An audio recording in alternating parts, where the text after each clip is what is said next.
Bonjour et bienvenue sur ma chaîne Trinity Linux. Je m'appelle Ayane Jonas, je suis Data Scientist. Voici notre plan de formation.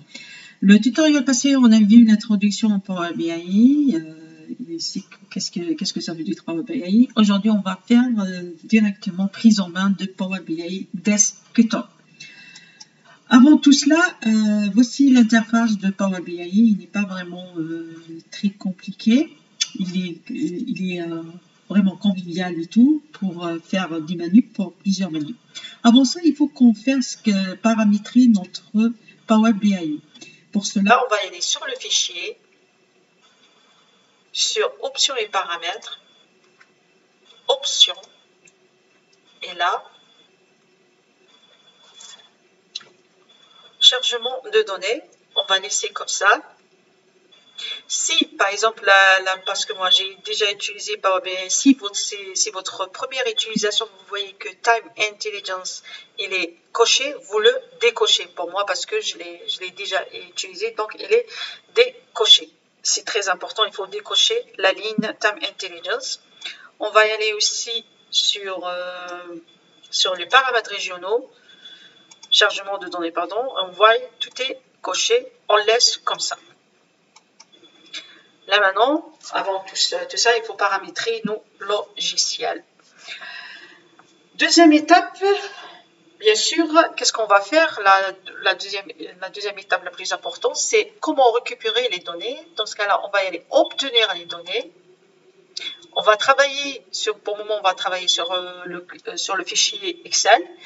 Dans ma vidéo, vous allez retrouver le lien pour récupérer le fichier. Comme ça, on va travailler tous ensemble sur le même fichier. Comme ça, vous n'aurez pas des contraintes et tout. On va travailler sur le même fichier.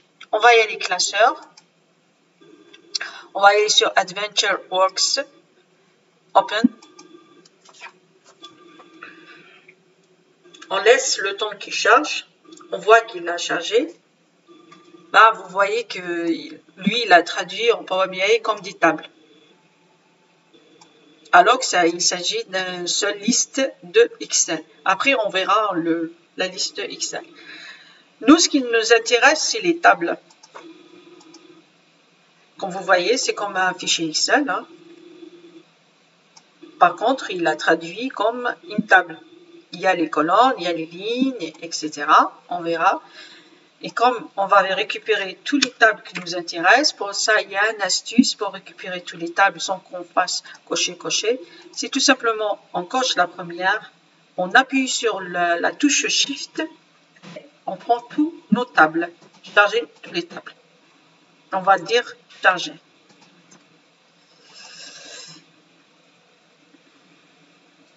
Il est en train de charger, c'est bon, il a chargé.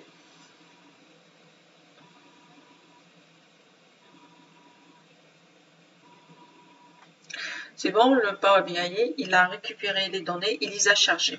Bien sûr, à votre information, les dossiers qu'on récupère, les fichiers qu'on récupère, c'est pas des données à clé, c'est-à-dire vraiment il faut qu'on fasse un certain nettoyage. Ça c'est notre rôle. La plupart des rôles des data scientists ou data analystes, leur rôle c'est faire nettoyer le fichier. Qu'est-ce que ça veut dire nettoyer le fichier ou préparer le fichier? C'est quand on va vérifier la qualité des données. On va faire un peu de nettoyage, comme ça le fichier à la fin il sera exploitable que la partie visualisation. Dans ce cas-là, qu'est-ce qu'on va faire? On va y aller directement transformer les données. On était allé dans un autre logiciel qu'on appelle le logiciel Power Query. Voilà, Power Query. Voici mes tables que j'ai chargées. Il y a pour Power Query, il appelle les requêtes. Pour lui, c'est des requêtes. Ce n'est plus des fichiers Excel, mais pour lui, c'est des requêtes. On va,